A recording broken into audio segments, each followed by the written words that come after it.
Bienvenue au 19h, Madame, Messieurs, bonsoir et voici votre journal. Le chef de l'État, Félix-Antoine Tshisekedi Tshilombo, a participé aujourd'hui par vidéoconférence à la réunion du Bureau de l'Union africaine sur la pandémie du coronavirus sur les continents. Les détails dans ce reportage.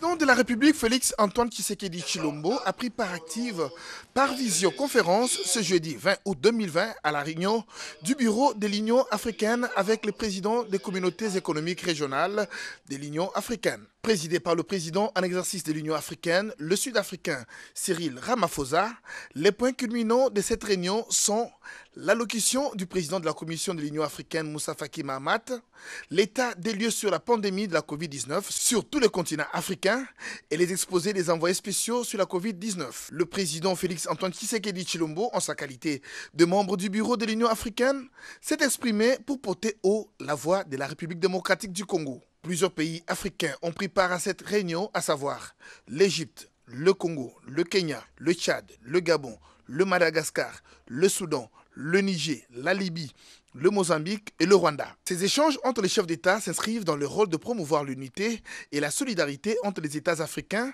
de coordonner et d'intensifier la coopération pour le développement, de sauvegarder la souveraineté et l'intégrité territoriale des États. Au Conseil économique et social, l'heure était à la mise en place des nouvelles commissions pour la bonne marche de cette structure de l'État. Dans un autre registre, un consortium d'investisseurs étrangers qui œuvrent dans le secteur de la transformation des déchets a pris langue avec le président Jean-Pierre Kiwakana. L'objectif est de faire connaître leur entreprise qui produit des gaz domestiques et fabrique des bitumes. Reportage.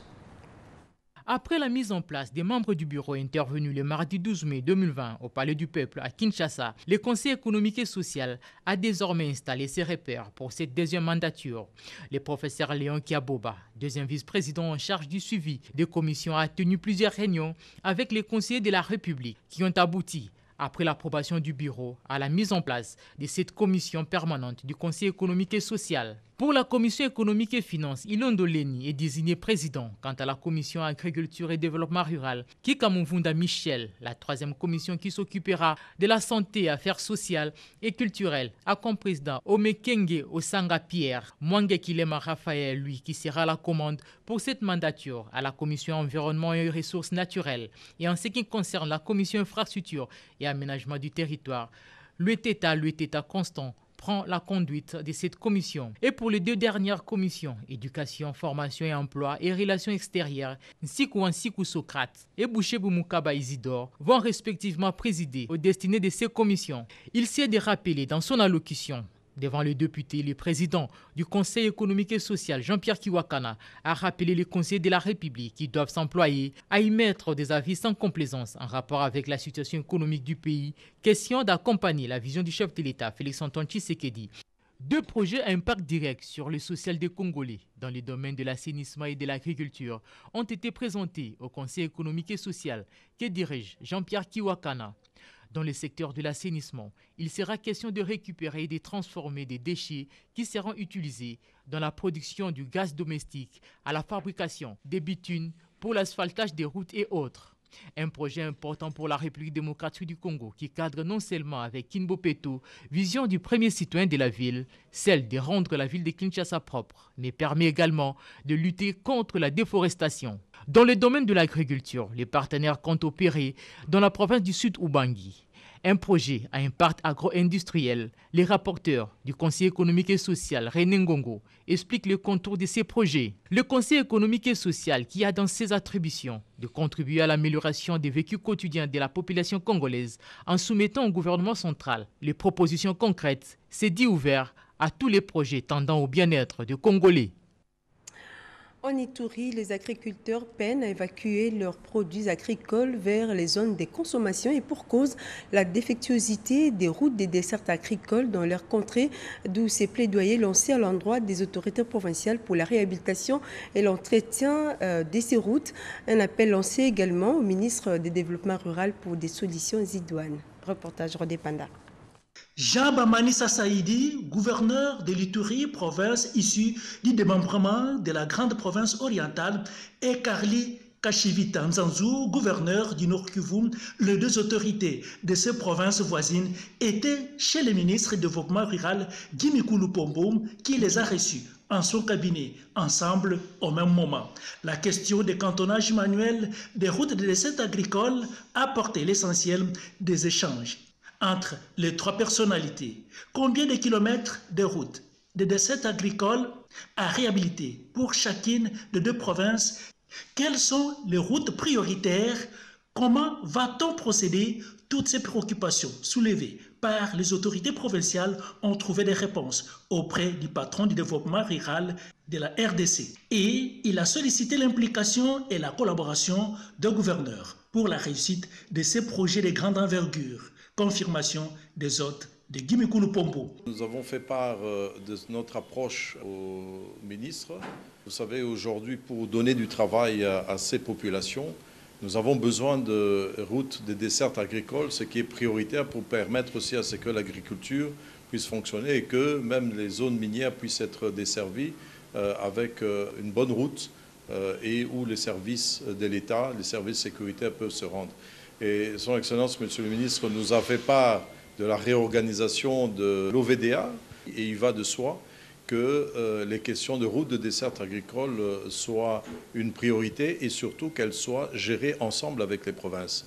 Ce sont les gouvernements provinciaux qui ont une meilleure connaissance non seulement des attributaires mais des priorités et de l'exécution.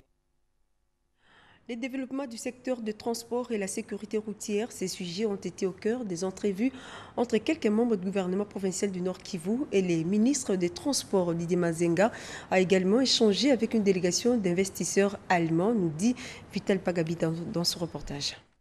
De prime abord, le gouverneur du Nord Kivu a brossé l'état des lieux de sa province avec un accent particulier sur la sécurité routière et le développement du secteur de transport. Charlie Nzanzu Kasivita est venu solliciter l'accompagnement du ministre des Transports et Voies de Communication, Didier Mazenga Mukanzu, pour relever ce défi. Nous sommes venus nous entretenir avec son Excellence Monsieur le ministre national des Transports pour parler d'abord de l'état des lieux de transport au niveau de notre province, les échanges commerciaux entre nous et les sites Kivu, mais aussi la sécurité aérienne, mais aussi routière au niveau de notre province. Nous avons aussi profité pour demander au ministre national des Transports pour voir comment appuyer les structures qui encadrent la sûreté au niveau de la province Nord Kivu. Nous pensons aussi que tous les projets entrepris au Nord Kivu, avec l'assurance du ministre, entre autres l'aéroport de Goma, qui est en train d'être fait, qui est presque fini. Il nous reste quelques travaux à terme de la sécurité aérienne, mais aussi la collection des eaux, donc les collectes des eaux usées au niveau de l'aéroport. Avec la délégation allemande, les échanges ont porté sur le développement du chemin de fer en RDC. La délégation allemande était conduite auprès du ministre par le docteur Gernot Wagner et le numéro 1 de la société Congo Railway, qu'accompagnait le président du groupe Congo Web, Gabriel Chabani Lissassi. Les universités et instituts supérieurs dans la province du Nord Kivu connaissent beaucoup de problèmes liés au fonctionnement. Les caucus des élus de cette juridiction est allé faire part de cette situation. Ministre ayant sa charge l'enseignement supérieur et universitaire. Suivez. La situation générale des universités et instituts supérieurs de la ville de Goma, province du Nord Kivu, passée en revue. Les ministres de l'enseignement supérieur et universitaire, Thomas Loaka, et les caucus des élus du Nord Kivu se sont étendus largement sur plusieurs points, parmi lesquels les $20 payés pour la construction de l'Unigom par les étudiants, sa gestion, qui fera sans doute l'objet de la mise en place d'une commission d'audit. Ajoutez à cela les problèmes du personnel académique non payé au sein de ces établissements de l'enseignement supérieur et universitaire. Mais aussi nous en avons profité pour nous dire qu'il y avait des fonds du gouvernement, notamment gérés au niveau du ministère des Plans, pour la construction de l'Unigom. Donc nous voudrions que les ministres puissent accompagner les caucus pour que cette université soit construite. Nous avons aussi profité pour poser le problème du personnel qui n'est pas payé et ceux qui ne sont pas payés normalement. Et nous avons aussi posé le problème des diplômes de la faculté de médecine depuis 2015, 2016, jusqu'à 2018 qui tarde à sortir et nous avons eu des pistes de solutions pour pouvoir trouver une solution à ce problème-là de diplôme que nous allons suivre avec les recteurs de l'université de Goma. La démarche du caucus des élus du Nord Kivu est d'arriver à l'amélioration de la qualité de l'enseignement dans cette province pour espérer un développement assis sur une base solide. Le ministre de l'Enseignement primaire, secondaire et technique a visité quelques établissements scolaires de la capitale. Suivez. Il y a quelques mois, le ministre d'État à l'enseignement primaire, secondaire et technique, Willy Bakonga, déplorait les mauvaises conditions d'apprentissage des élèves du collège Saint-Michel à Bandalungwa. Une école qui a perdu tout son éclat. Ici, les besoins sont immenses pour permettre aux élèves de suivre le cours dans des conditions optimales. Mais grâce au fonds de promotion de l'éducation nationale qui est vite passé à l'action, reste tout de même déterminé. Le ministre d'État qui a visité Saint-Michel retrouve aujourd'hui ses élèves assis sur des pupitres assez confortables. Seuls les finalistes du primaire et du secondaire ont repris les cours. Occasion pour Willy Bakonga de le conscientiser sur les mesures barrières. Il faut faire attention. Il faut avoir toujours son masque, son cache-nez chaque jour. En venant à l'école, vous êtes à l'école. Vous quittez ici pour la maison. En cours de route, il faut que votre masque soit là. Nous ne voulons pas la propagation de cette maladie en milieu scolaire. Et là, si vous respectez tous les gestes barrières, vous allez d'abord vous aider en tant que tel et aider aussi les autres. Et le président de la République, chef de l'État, tient beaucoup à l'éducation des enfants. Plusieurs autres écoles sont sur la liste d'attente de cette cure de jouvence pour améliorer le cadre d'apprentissage des élèves. C'est d'ailleurs l'une des priorités du ministre d'État Willy Bakonga dans l'optique de la réforme de l'enseignement en République démocratique du Congo. Le directeur général des carrières et des mines effectue en ce moment une mission de service dans la province de Lualaba. Sur son programme, il se trouve l'Institut technique de Mutoshi, ici rendu pour une visite d'inspection. L'Institut technique de Mutoshi est un établissement de la Générale de carrières et des mines Gécamines. C'est une des plus grandes écoles de l'ex-Katanga et même de la République. C'est à Kolwezi, dans le Lualaba, que cet institut se trouve. Il a produit plusieurs cadres du pays dans différents domaines d'ingénierie. Samalou Kondé, produit de cette école, directeur général de la Gécamine, en tournée dans le groupe Ouest après le Centre-Sud, a visité son ancienne école qui compte aujourd'hui 1600 élèves, parmi lesquels 300 filles. Le tour des salles de classe et des laboratoires révèle la nécessité d'un rééquipement pour que soit maintenue la renommée de l'école. Aux élèves, c'est un message d'encouragement. Aujourd'hui, j'arrive ici comme directeur général de la Gécamine, ancien élève de Mutoshi. Il y a encore d'autres postes aussi importants qui existent dans la République. Donc vous devez savoir que c'est possible, que la place que j'ai aujourd'hui, si vous êtes discipliné, travailleur, c'est possible de faire la différence. Je vous souhaite déjà bonne chance pour les examens que vous allez passer bientôt. Les éprouvettes, les dames-jeannes et autres outils des laboratoires sont vétustes. En chimie et en électronique, le vieillissement est patent. Le directeur général de la Gécamine a également visité les dortoirs, les réfectoires, la cuisine sous la conduite du directeur des études techniques de l'Institut de Mutoshi, qui a fait un état des lieux complet de cet institut. Les prestataires en prévention et contrôle de l'infection des zones de santé de Kinshasa sont en formation dans le cadre de la riposte contre le coronavirus. Cette formation vise à relever les forces et faiblesses afin de rompre la chaîne de transmission de ces virus. Suivez. Les superviseurs en prévention et contrôle de l'infection des zones de santé de Kinshasa, 35 au total, sont à l'école des formations sur les techniques de supervision en système de santé. Travaux qui s'inscrivent dans le cadre de l'accompagnement des zones de santé dans la riposte contre la Covid-19. Pour le docteur Bienvenu Unjo, expert en prévention et contrôle de l'infection à l'Organisation mondiale de la santé, l'objectif est de renforcer les capacités de ces derniers.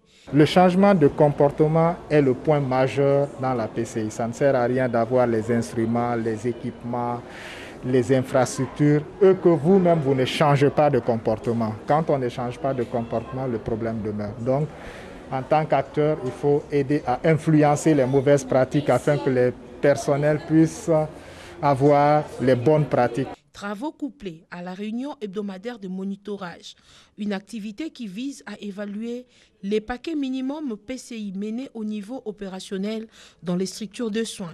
Le docteur Samuel Mangala est chargé des opérations à la commission prévention et biosécurité. Cette activité a remonté certaines informations qui pour nous sont très positives. D'abord partant de la gestion des activités de prévention au niveau des sites communautaires avec la rentrée qui va devoir avoir lieu peut-être le lundi. Nous sommes dans les formations sanitaires en train d'évaluer les niveaux de prévention. Nous sommes dans le milieu public, voir un peu la fonctionnalité des dispositifs de lavage de mains. Nous sommes à 85% des réalisations de nos activités qui encouragent tout le monde. Retenez qu'à travers ces monitorages hebdomadaires, la commission prévention et biosécurité chapeautée par les docteurs Isabelle Lumbu Isangou entend relever les forces et faiblesses pour améliorer les interventions PCI et rompre définitivement la chaîne de transmission de ces virus. Un cambriolage a été signalé à l'ambassade du Nigeria à Kinshasa. Des personnes non autrement identifiées ont emporté plusieurs biens, des valeurs et ordinateurs portables de l'ambassadeur et du comptable. Les détails dans ce reportage de Fifi Mukundi. Se sont déroulés dans la nuit du dimanche 16 au lundi 17 août 2020. Des hommes armés ont pénétré l'enceinte de l'ambassade du Nigeria en République démocratique du Congo. Ils ont cambriolé au bureau de l'ambassadeur, du comptable pour terminer leur opération dans celui du consul. Des ordinateurs portables et fixes, postes et téléviseurs ont été emportés et des coffres forts cassés. Monsieur Mathieu Oando Lutumba Lutundula, conseiller principal de la police nationale congolaise et OPJ au bureau de lutte contre la criminalité et stupéfiants, fait ces constats. Nous avons constaté que plusieurs bureaux ont été forcés à l'aide de tournevis, à l'aide des objets. Et ensuite, plusieurs bureaux ont été touchés, voire même le coffre-fort du bureau de l'ambassadeur a été touché. Jusqu'à là, on n'en a pas, sauf qu'il y a une complicité avec la sentinelle qui était de garde dans la nuit du 16 au 17, où nous avons trouvé un indice au bureau de l'ambassadeur. Le ministère des Affaires étrangères a été saisi et à son tour, il a instruit la police nationale pour poursuivre les enquêtes. Rendons-nous à l'intérieur du pays, dans la province de la Chopo, précisément, où la lutte contre la pandémie de Covid-19 se poursuit. Des lave-mains électriques fabriqués localement par l'INPP ont été présentés à Kisangani à la population. Suivez. L'Institut national de préparation professionnelle INPP Chopo a procédé ce samedi 15 août 2020 à la présentation officielle de dispositifs et équipements pour lutter contre la Covid-19 Made in Chopo, dénommé Mikono Safi en swahili qui signifie main propre. Ces équipements et dispositifs ont été présentés aux autorités partenaires et au public de la province de la Chopo au cours d'une cérémonie riche en couleurs présidée par le vice-gouverneur Maurice Abiboussa Kapela. Dans son mot de bienvenue, le directeur provincial de l'INPP Chopo, Mémoire Maxime Bampeke, a loué les travaux abattus par l'équipe de l'INPP Chopo pour la réalisation de ce projet devenu réalité tout en demandant la bénédiction des autorités de la Chopo. Le vice-gouverneur Maurice Abiboussa Kapela, qui a personnellement représenté le gouverneur de province à cette cérémonie, a d'abord félicité la direction de l'INPP Chopo pour la concrétisation de ce projet qui vient appuyer le gouvernement de la Chopo dans la lutte contre la pandémie de coronavirus. Il a fait savoir que le gouvernement provincial de la Chopo ne ménagera aucun effort pour soutenir l'INPP Chopo, raison pour laquelle Maurice Abiboussa Kapela a proposé que ces dispositifs soient placés à l'aéroport international de Bangoka.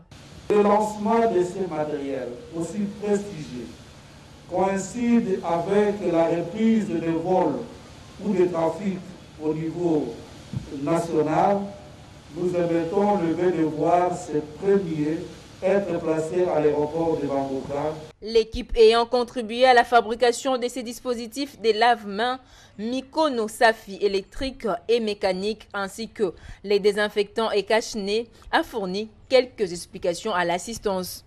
L'agrémentation par le groupe Tous Gaulle et la remise des cadeaux aux invités avec la marque INPP ont sanctionné la fin de cette cérémonie. Dans les Haut-Katanga, le gouvernement provincial s'implique dans la lutte contre les phénomènes enfants de la rue. Et de sa ministre en charge du genre, famille et enfants, Jacques Kaboula Katoué inspecte les travaux de rénovation du centre d'hébergement des enfants en rupture de lien familial. Des portes ont été placées aux différentes chambres. La grande salle qui servira en premier temps de réfectoire a été remise à neuf pendant que la réhabilitation de l'intendance se poursuit. Le gouverneur du Haut-Katanga s'est même fait le plaisir de servir de la nourriture à l'heure du repas aux pensionnaires de Lukuni. Jacques Kaboula a dit sa détermination de s'investir dans la réintégration sociale des plus âgés d'entre eux. Cette opération débute déjà la semaine prochaine.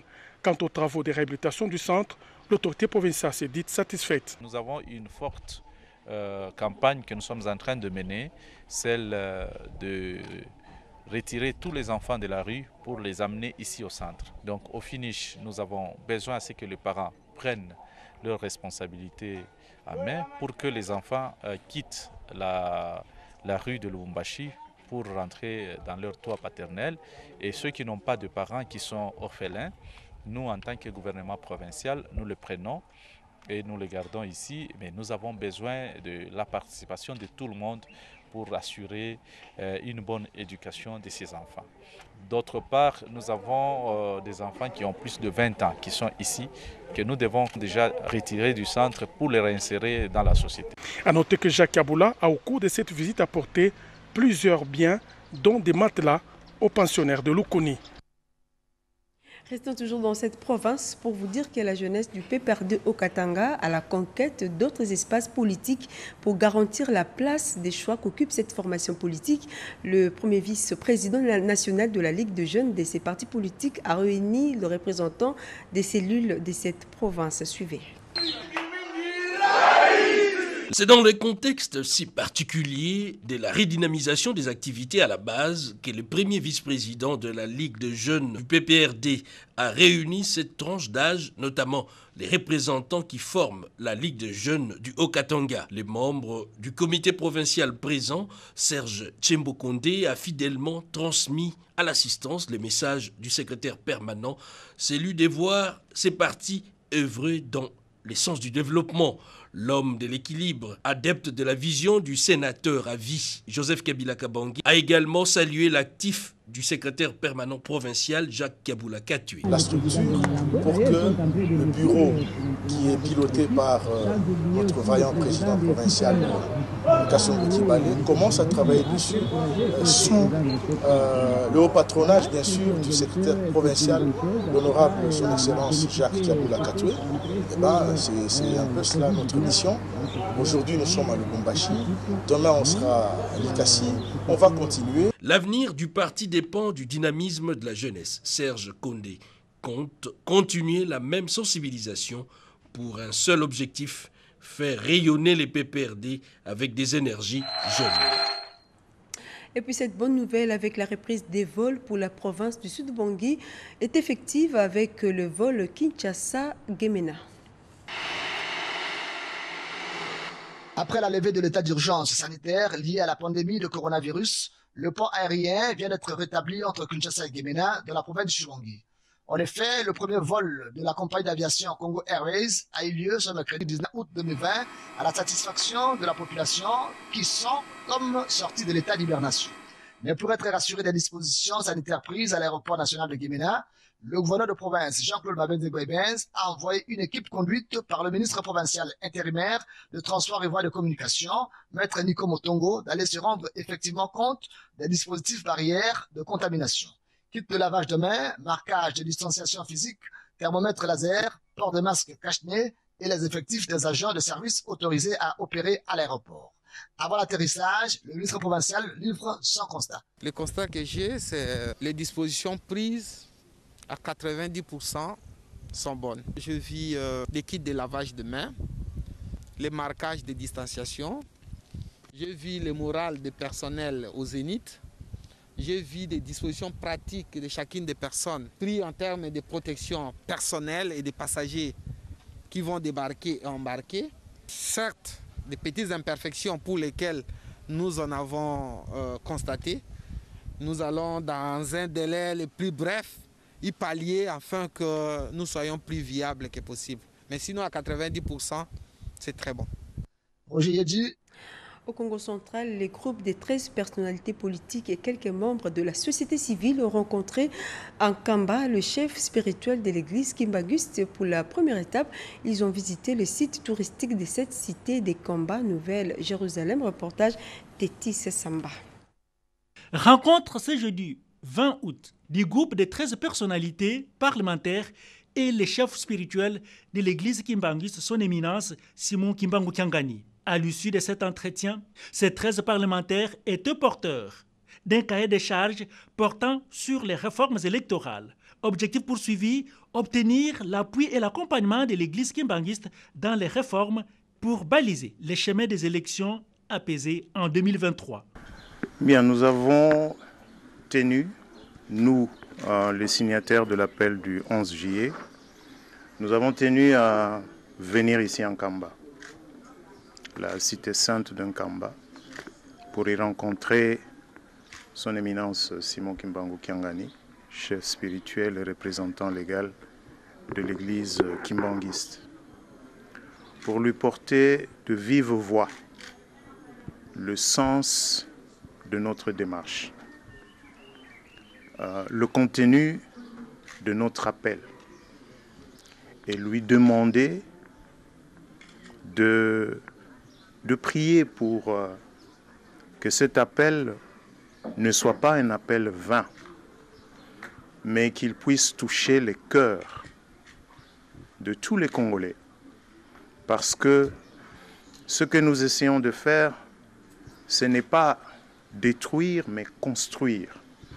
Peu avant cet échange avec les chefs spirituels de l'église kimbanguiste, la délégation a visité quelques sites touristiques et historiques de l'église kimbanguiste, notamment le musée Simon Kimbangu en construction, l'eau bénite d'Nkamba, la place du 6 avril et les mausolées où repose pour l'éternité Simon Kimbangu. Inauguration à Rutshuru des 3 ouvrages d'intérêt communautaire. Il s'agit des bâtiments administratifs de Caritas Congo. Tout un complexe est inauguré par la vice-gouverneure de cette province. Reportage Célestin Sibomana. Elle a consacré la journée de ce mercredi 19 août à l'inauguration des 3 ouvrages construits par la Caritas diocésaine de Goma sur financement des sœurs luxembourgeoises dans la cité de Kiwanja, territoire de Rutshuru. Elle, c'est Madame Marie Lumo Kaombo, vice-gouverneur. Accueillie par Monseigneur Willy Ngumbi et l'administrateur du territoire de Rutshuru, Justin Moukanya, la coupure du ruban n'a pas tardé avant de visiter ces ouvrages. Il s'agit d'un complexe scolaire sainte chrétienne qui organise le niveau maternel, primaire et secondaire, un centre d'accueil, enfin un bloc opératoire. Occasion Faisal Laron, Madame la vice-gouverneure a félicité l'Église catholique à travers la Caritas qui vient d'accompagner l'œuvre sociale dans le territoire de Rutshuru, territoire post-conflit. C'est ici le lieu d'exprimer notre sincère reconnaissance à la Caritas Luxembourg qui, avec l'appui du ministère des Affaires étrangères de ce même pays, a financé jusqu'au bout le du projet. Je dois aussi féliciter la Caritas Development Goma qui n'a accusé aucune faille dans la phase d'exécution à travers un GG déclaré au diocèse de Goma. L'abbé Richard Moindo, directeur de la Caritas diocésaine de Goma, a remercié les partenaires qui ont financé la construction de ces 3 ouvrages. Occasion pour Madame Lumo Kaombo de sensibiliser les élèves de l'Institut Boutourandé au sujet de la Covid-19. Un don de masques du gouvernement Caroline Nzanzuka Sivita a été distribué aux élèves. Madame Lumo Kaombo est rentrée tard dans la soirée au chef-lieu de la province, peu avant de s'enquérir de la situation sécuritaire en territoire de Rutshuru. Nous avons constaté que plusieurs bureaux ont été forcés à l'aide des tournevis, à l'aide des objets, et ensuite plusieurs bureaux ont été touchés, voire même les coffres. C'est ce jeudi à Lubumbashi que l'avocat général Georges Mulongo Kabange, décédé le 11 août dernier à Kinshasa des suites d'un accident de circulation, a été inhumé. Avant le départ de la dépouille dans sa province natale, ce haut magistrat a été honoré par une audience solennelle organisée au palais de justice, suivie d'une messe de requiem en l'église Sacré-Cœur dans la commune de la Gombe. Suivez. À l'âge de 54 ans, de suite d'un accident de circulation survenu mardi 11 août 2020 sur le boulevard Triomphal à Kinshasa, Georges Mulongo Kabange, récemment nommé avocat général près la cour d'appel de Kinshasa-Gombe, a eu droit aux obsèques dignes de son rang. Après la cérémonie des derniers hommages rendue lundi 17 août 2020 à l'hôpital du Cinquantenaire et l'audience solennelle des dénouements de son serment à la cour d'appel de Kinshasa-Gombe, organisée mercredi 19 août en mi-journée au palais de la justice, une messe de requiem a été dite dans la soirée en l'église catholique du Sacré-Cœur dans le strict respect de mesures barrières à la Covid-19. Devant le membre de sa famille biologique éploré, ses collègues de service, amis et connaissances, visiblement affectés, consternés et larmes aux yeux, l'officiant du jour a prêché sur l'humilité qui précède la gloire en se faisant tout petit devant l'Éternel pour bénéficier de sa grâce. Au cours des différents témoignages sur le personnage de l'illustre disparu, son jeune frère, sa petite sœur, sa fille et ses amis ont tous reconnu en cette étoile brillante qui venait de s'éteindre, de manière brutale, les qualités d'un homme rassembleur, humble, protecteur de sa famille, sociable et non conflictuel. Au terme de ces cultes religieux, de plus d'1 heure, maître Christian Tchombe, son ami, et maître Aimé Kilolo Moussamba, son beau-frère, se sont exprimés. Une émotion vive que je continue à m'interroger par rapport à sa disparition. Je pense qu'il est aussi important que justice soit rendue dans la mesure où nous devons déterminer la cause exacte de ce décès. On nous parle d'un accident, il y a eu une collision avec une grosse remorque, mais il est important que nous puissions élucider tous les moments, les instants immédiatement après cet accident, jusqu'à son admission aux urgences. Il faudrait effectivement que lumière soit faite en tout cas autour de ce décès. Rappelons que c'est ce mercredi 19 août 2020 que la dépouille mortelle de l'avocat général Georges Mulongo, accompagné d'une délégation forte de 60 personnes, est arrivée par avion dans son Katanga natal où il sera conduit à sa dernière demeure du cimetière Kasangiri à Lubumbashi ce jeudi dans l'après-midi. Il laisse derrière lui une veuve et 4 enfants, une fille et 3 garçons dont les jumeaux. Que son âme repose en paix. Merci d'avoir suivi cette édition des 19h. Merci à toute l'équipe technique, Bijou Katarissi, Grace Kingomba et Ignace Chibangu de Rissimozo, la supervisée. L'actualité continue sur nos antennes. Prenez rendez-vous tout à l'heure à 20h avec Peggy Mukunda. Bonsoir.